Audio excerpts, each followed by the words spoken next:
कहने लगे हैं कि महाराज 9 पुत्रियां पैदा हो गई करदम ऋषि के यहाँ पर, और 9 पुत्रियों को पैदा होने के बाद जब ये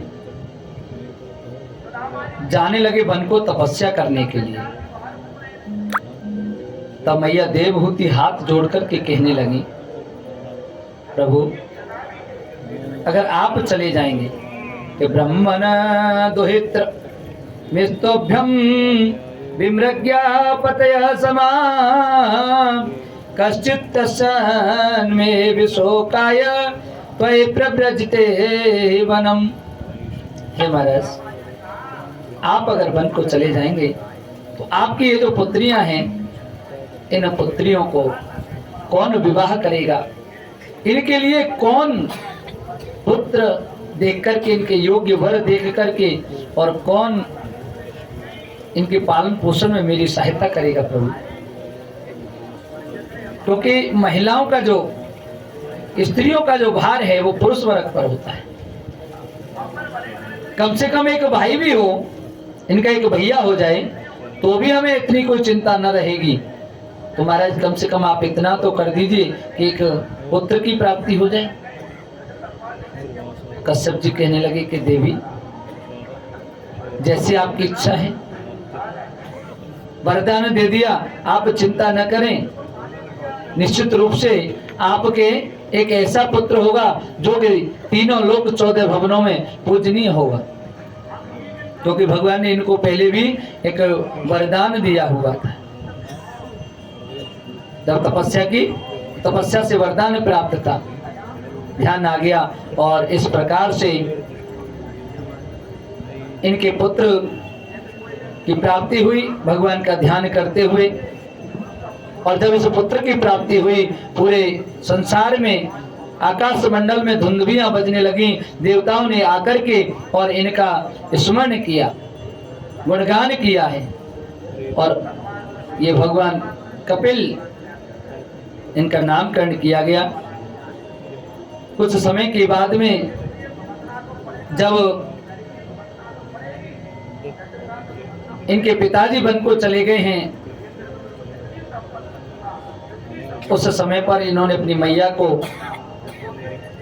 ज्ञान दिया, मम गुण गावत पुलक शरीरा और गदगद गिरा नयन वह नीरा। अच्छा, एक बात बताइए मुझे, हम आप सब लोग बैठे हुए हैं, सबकी कथा सबकी होती है। हम सब लोगों की एक कथा है कि जिस वक्त हम जन्म लेते हैं, हम किसके लिए रोते हैं? जन्म लेते से ही व्यक्ति किसके लिए रोता है? हर कथा में आपने यही सुना होगा, हर व्यास यही सुनाता है, यही बताता है कि जिस गर्भ में हमको जिस उस प्रकाश पुंज की अनुभूति होती है, जिस ईश्वर से हम वादा करते हैं कि प्रभु हम तुम्हारा नाम स्मरण करेंगे, और उसी के लिए तो रोते हैं कि वो कहाँ है, वो कहाँ है। यही तो होता है ना। उस भगवान के लिए जब हम जन्म लेते से ही रोना प्रारंभ कर देते हैं, तो बड़े होकर के उसके लिए रोने में हमें क्या बुराई है? जैसे बड़े होते समझदार बन जाते हैं, फिर हम रोते नहीं है उसके लिए। अगर हम उसको रो करके पुकारें, गदगद गिरा जिब्बे, हमें ऐसा पुलक शरीर हो जाए, गदगद हो जाए, पूरा कंठ अवरुद्ध हो जाए, जब हम उसको याद करते हैं ना, तो भगवान हमारे पास अवश्य दौड़े चले आते हैं। भगवान को रो रो करके भी रिझाया जा सकता है। इसीलिए कह रहे हैं, काम आदि मद दम न जागे और तात निरंतर बस में जागे। जिसके मन में काम क्रोध मद लोभ इत्यादि नहीं होते हैं, मैं निरंतर रूप से जो मेरा ध्यान करता है, मैं उसी के बस में रहता हूं। इसलिए हे मैया, आप उस भगवान का ध्यान करते हुए और सब कुछ त्याग करके, अब मैं जो आपको जो कथा श्रवण कराने जा रहा हूं, आप उसको बड़े ध्यान पूर्वक सुनिए। कि अर्थे हविध्यमाने पे संसृते न निवर्तने ध्यायतो विषयानस्य स्वप्ने नर्तागमो यथा। विषयों का वास्तविक जो अर्थ न रहने पर विषयों का ध्यान कर रहे पुरुषों का भय ऐसे ही नहीं रह जाता जैसे स्वप्न में अनर्थ का भय नहीं। अगर हम स्वप्न देख रहे हैं कोई और स्वप्न में हमें कोई भय हो, जिस प्रकार से हमें उसका कोई भय नहीं रहता कि अनर्थ हो जाएगा, अरे सपने का क्या अनर्थ होगा? स्वप्न में तो जो कुछ हो रहा है सब अच्छा हो रहा है। ठीक उसी प्रकार से अष्टांग योग का वर्णन करते हैं। योग के 8 अंग होते हैं, यम, नियम, आसन, प्राणायाम, प्रत्याहार, धारणा, ध्यान और समाधि। जब व्यक्ति यम, नियम इत्यादि इन नियमों से चलता है, आसन को जीत लेता है, जितासन हो जाता है, प्राणायाम करना सीख जाता है, इससे अपनी श्वास को अपने कंट्रोल में कर लेता है, अपने वश में कर लेता है, प्रत्याहार के द्वारा मन और इंद्रियों को विषयों से हटा लेता है, धारणा के द्वारा भगवान में चित्त को निरंतर लगाना प्रारंभ कर देता है, तब उसका ध्यान जो है वो एकदम भगवान में लग जाता है, तो फिर उसकी समाधि लग जाती है और समाधि के द्वारा वो भगवान को प्राप्त कर लेता है। ज्ञान की बातें सुनना तो सरल हैं, लेकिन ज्ञान की बातें कहना और भी सरल हैं। पर उपदेश कुशल भव। ज्ञान की बातें मैं उपदेश तो कितना भी करता रहूं यहाँ से बैठ करके, हमें ये नहीं करना चाहिए, ये करना चाहिए, लेकिन क्या मैं खुद भी उस कार्य को कर पा रहा हूं?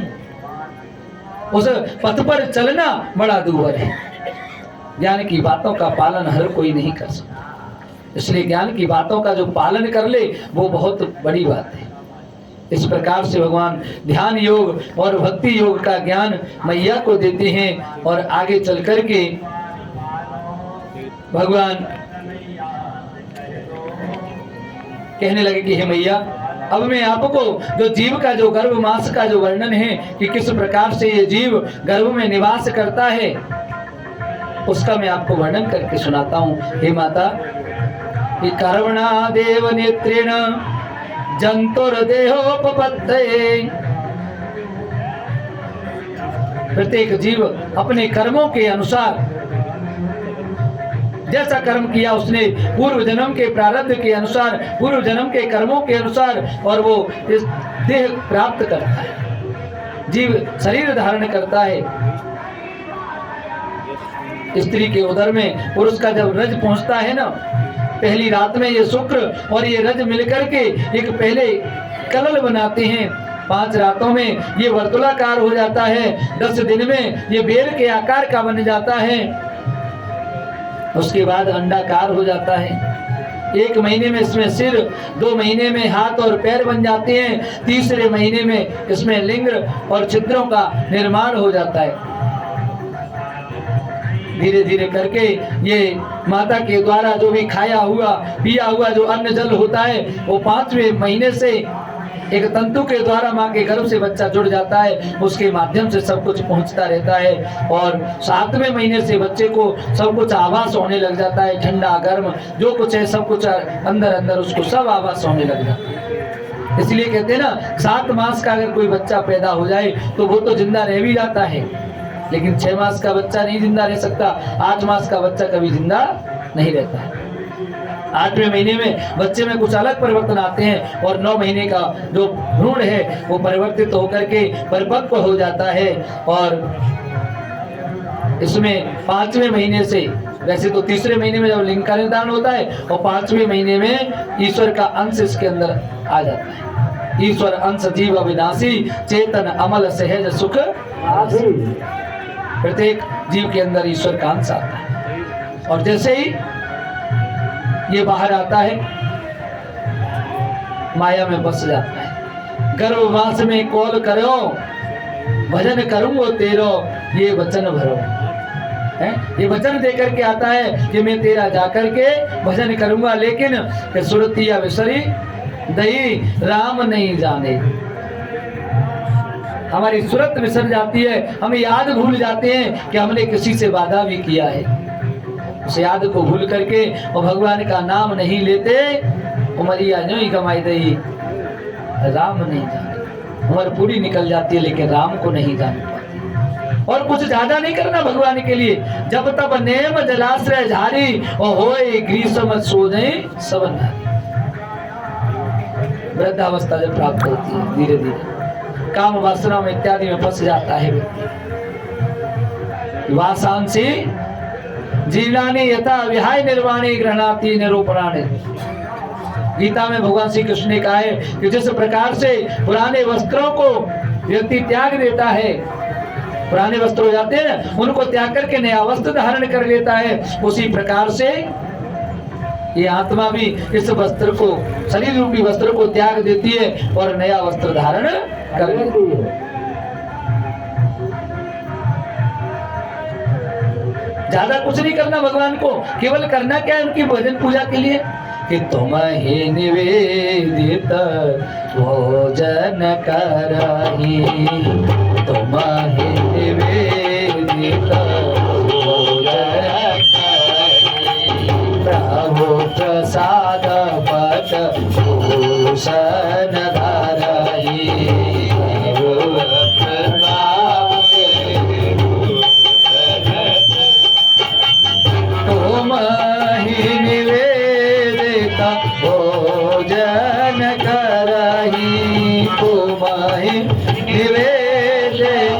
भोजन करही, प्रभु प्रसाद पद भूषण धरही, भूषण धरही। केवल इतना सा करना है जब भी कोई काम करना है कि तुम्हें निवेदित भोजन, भोजन करने से पहले भगवान को निवेदन करने, आओ भगवान जैसा भी रूखा सूखा है भोजन पा लीजिए। भोजन को भगवान के सामने रख कर क्या भगवान भोजन पा जाते हैं क्या? जिस दिन भगवान भोजन करना प्रारंभ कर देंगे ना, घरों से सब मूर्तियां गायब हो जाएंगी। कोई रखेगा? जिस दिन भगवान वस्त्र पहनना प्रारंभ कर दें, चीजों का उपयोग करना प्रारंभ कर दे, क्या कोई भगवान रखेगा? और वे तो खाता है, इसके लिए कहां से आएगा? हाँ? इसलिए केवल निवेदन करना है भगवान से, भगवान आपको बारंबार निवेदन है, आप इसका उपयोग कीजिए, भगवान को दिखा करके भोजन कर लो और उनके सामने प्रभु प्रसाद पट भूषण धरई। जो प्रसाद है भगवान के सामने, वस्त्र आभूषण है, जाकर के भगवान के सामने रख दो। भगवान पहले आप इनको पहन लीजिए, उसके बाद हम उसको प्रसाद के रूप में इसको ग्रहण कर लें। इतना करना है बस, बाकी और कुछ करो या मत करो। और इतना करने भर से भगवान प्रसन्न हो जाते हैं। बोलो राधे राधे राधे राधे। इस प्रकार से इतने जब वचनों को सुना कपिल भगवान के, तो मैया का जो मोह था ना वो चला गया, क्योंकि सत्संगति का असर बड़ा अलग होता है। जैसी संगत करेंगे वैसा ही फल मिलेगा, जैसी संगत राखिए वैसो ही फल दीन। जैसी संगत करते हैं वैसा ही फल मिलता है। स्वात सत्र में एक बूंद पड़ती है, अगर वो केले पर पड़ जाए तो कदली सीप भुजंग मुख स्वात बूंद गुण तीन। एक बूंद पानी के उसके गुण अलग अलग हो जाते हैं। कदली अतः केला पर पड़ जाए तो कपूर बन जाता है, सांप के मुख में पड़ जाए तो जहर बन जाता है, और सीप के मुख में पड़ जाए तो मोती बन जाता है। एक ही बूंद है जल की और वो कितना कार्य कर रही है, अलग अलग प्रभाव है उसका। ठीक उसी प्रकार से अगर व्यक्ति अच्छी संगत में पड़ गया तो अच्छा बन जाएगा, और बुरी संगत में पड़ गया तो बुरा। एक बार एक ऋषि जी के आश्रम पर एक तोता था। एक व्यक्ति आया, उस पहले वो गया एक दूसरे तरफ घूमता हुआ, वहां पर डाकू लोग रहते थे, वहां एक तोता टंगा हुआ था। उस तोते ने एकदम से आवाज लगाई, आओ आओ देखो कोई आया है, इसको पकड़ लो लूट लो। वो भागा वहां से, ये तो पकड़ने लूटने की बात करता है, भाग आया। और जैसे ही भाग करके आया दूसरे रास्ते से, तो उसने देखा कि एक संत के आश्रम में होके निकला, वहां भी एक तोता पड़ा है। वो कह रहा है देखो कोई परेशान व्यक्ति आया है, इसको बुलाओ, इसको भोजन दो, इसको पानी पिलाओ, बिठा लो। राधे राधे कर रहे हैं। उसने कहा वो भी तोता ये भी तोता, इन दोनों में इतना अंतर कैसे? गुरुजी से जाकर के उसने पूछा, वो तोता सुन रहा है सब बात। गुरुजी ने कहा एक्चुअली बात ये है भैया कि ये जो तोता है ना, ये दो भाई थे, बहेलिया पकड़ के ले जा रहा था, तो एक तोते को तो मैंने उससे ले लिया और दूसरे तोते को वो ले गया, उससे उड़ गया। वो तोता जाकर के उन डाकुओं के चक्कर में पड़ गया। अब जो डाकुओं के पास रह रहा है तो डाकू तो रातों दिन गाली देते हैं, वही लूटो पकड़ो खाओ मारो काटो यही रहता है, तो वो सीख गया। ये हमारे पास रहता है, हमारे आश्रम में जो आता है, हम यहाँ पर आओ जी राम राम साहब, भोजन करो, पानी पियो, प्रसादी लो, ये सब चलता है, तो ये सीख गया। जैसी संगत में, अब जानवर में अगर ऐसी संगत का प्रभाव पड़ सकता है, तो हम और आप तो इंसान हैं, क्या हमारे अंदर ये प्रभाव नहीं पड़ेगा? अर्थात हमारे अंदर भी प्रभाव पड़ता है। इसलिए जैसी संगत राखिए वैसा ही फल। आगे चल करके मनु की कन्याओं के वंश का वर्णन करते हैं। मनु जी की जो कन्याएं हैं, 9 कन्याएं। मनु प्रजापति अपनी भार्या शतरूपा से आकुति, देवहूति और प्रसूति, ये 3 कन्याएं उत्पन्न करते हैं। आकुति जिसको प्रजापति रुचि के लिए दी गई, शर्त रख दी कि जो भी पुत्र होगा उसे हम ले जाएंगे, क्योंकि इनके केवल कन्या है, पुत्र हम ले जाएंगे। इनके जुड़वा बच्चे पैदा हुए, एक कन्या एक पुत्र, इसको ले गए, उसका नाम हरि पड़ा, उस कन्या का नाम दक्षिणा है। बाद में इन दोनों की शादी हो जाती है। एक ही माँ से जन्म लेने के बावजूद भी ये दोनों पति पत्नी, क्योंकि भगवान कभी अलग नहीं होते, भगवान लक्ष्मी मैया से कभी अलग है क्या? वो तो साथ ही साथ रहते, इसलिए उनका तो अवतार लेना कोई बड़ी बात नहीं। दूसरी, ये जो आकुति हैं, साक्षात लक्ष्मी दक्षिणा को जन्म दिया इन्होंने। इनके 12 पुत्र हुए, तोष, प्रतोष, संतोष, भद्र, शांति, एडस्पति, इद्म, कवि, विभु, स्वग्न, सुदेव और रोचन, ये पुत्र इनके प्राप्त पैदा हुए। दूसरी मैया है देवहूति, जो कि इनके कर्दम ऋषि इनके घर पर जन्म लिया, जिनकी कथा भी आप सुन चुके हैं। और इनकी जो कपिल भगवान की जो 9 बहनें हैं, उनमें से पहली कन्या कला है। इनका विवाह मरीचि ऋषि के लिए हुआ। इनके कश्यप और पूर्णमान 2 पुत्र हुए। एक देवकुल्या नाम की कन्या हुई। विष्णु भगवान के चरणों को धोने के कारण इनका नाम गंगा जी पड़ा है ना, विष्णुपदी कहलाई। देवकुल्या आकाश में रहने वाली आकाश गंगा हो गई, और पृथ्वी पर आ गई तो इनका नाम गंगा जी पड़ गया। बोल गंगा मैया की। दूसरी हुई अनुसुईया, अत्रि ऋषि को दी गई। शिव के अंश से इन्होंने दुर्वासा को, विष्णु के अंश से दत्तात्रेय जी को, और ब्रह्मा जी के अंश से सोम अर्थात चंद्रमा का अवतरण हुआ, इनका जन्म हुआ। तो ऐसी बात सुनकर के विदुर जी ने कहा कि महाराज, अनुसुईया मैया तो पतिव्रता थी, इन तीनों देवताओं के साथ में इनके अंश से पुत्र कैसे पैदा हुए?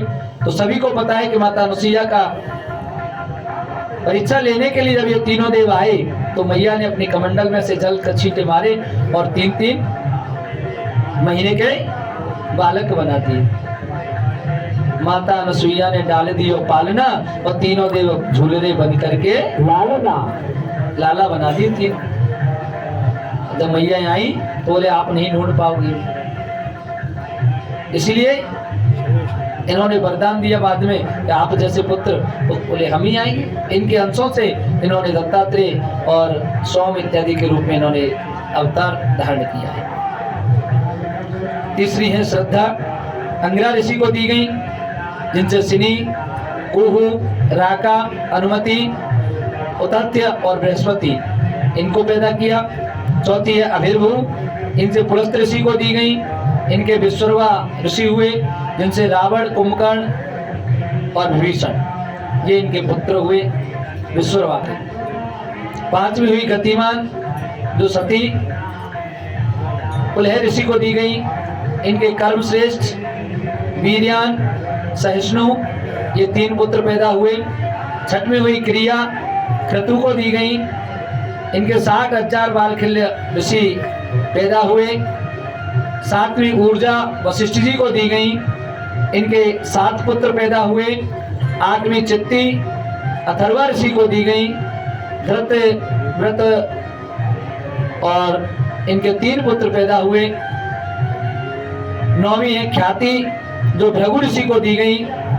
इनके धाता और विधाता नाम के पुत्र पैदा हुए, जो कि भगवान में तत्पर रहने वाली इन्होंने एक लक्ष्मी नाम की कन्या को भी अवतार दिए। मेरु की कन्या अयाति का विवाह धाता के साथ और नियति का विवाह विधाता के साथ में हुआ। इनसे मृकंड, प्रण और मृकंड के हुए मार्कंडेय, जिन्होंने इनके वेदश्रा ऋषि, प्राण के वेदश्रा ऋषि हुए। भृगु के पुत्र कवि, कवि के शुक्राचार्य हुए। हे विदुर जी, ये जो पूरा संसार है ये पूरा ऋषि मुनियों की संतानों से ही भरा हुआ पड़ा है। हम सभी उन्हीं ऋषि मुनियों की संतानें हैं। तीसरी जो प्रसूति मैया हुई, ये दक्ष प्रजापति को दी गई। इनसे 16 कन्याएं पैदा हुई। 13 तो धर्म के लिए ब्याह दी गई। एक जो स्वाहा वो अग्नि को दी गई। इनसे पावक और पावमान और शुचि 3 पुत्र हुए। 3 पुत्र, 45 अग्नियां हुई, 1 बाबा और 3 पिता। इस तरह से टोटल मिलकर 49 अग्नियां हो गई। धर्म की 13 पत्नियों का वंश, श्रद्धा शुभ, मैत्री ने प्रसाद को, दया ने अभय को, शांति ने सुख को, तुष्टि ने मुंद को और पुष्टि ने समय को, क्रिया ने योग को, उन्नति ने दर्प को, बुद्धि ने अर्थ को, मेधा ने स्मृति को और तितिक्षा ने क्षेम को, और 12वीं हिरिम, उसने प्रश्रय को। 13वीं मूर्ति ने नर और नारायण को जन्म दिया, जो कि द्वापर युग में उत्पन्न हुए अर्जुन के रूप में और भगवान श्री कृष्ण के रूप में उत्पन्न हुए।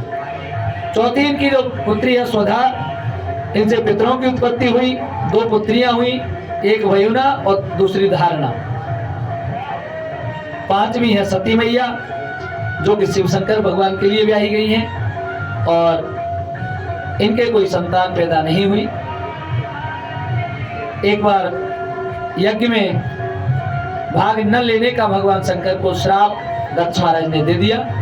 यहाँ से आगे की कथा हम कल करेंगे। तो एक छोटा सा भजन और उसके बाद आरती। आइए, क्योंकि शंकर भगवान, राम जी और कृष्ण भगवान तीनों की कथाएं कल चलेंगी। बोले बाल कृष्ण भगवान की, श्रीमद् भागवत महापुराण की। और आप लोगों से थोड़ा सा मेरा निवेदन है, सुबह यज्ञ के लिए आप लोग थोड़ा जल्दी हो जाए तो यहाँ थोड़ा जल्दी हो जाए। अपन लोग ज्यादा नहीं तो कम से कम 3 बजे तक भी, 2:30 से 3 बजे के बीच अपन कथा पर बैठ जाए तो बहुत समय मिलेगा।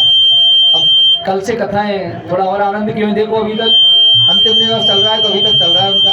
जय राधे, सीटी मारेगा सही, बोलो उसको। हेलो, जय राधे।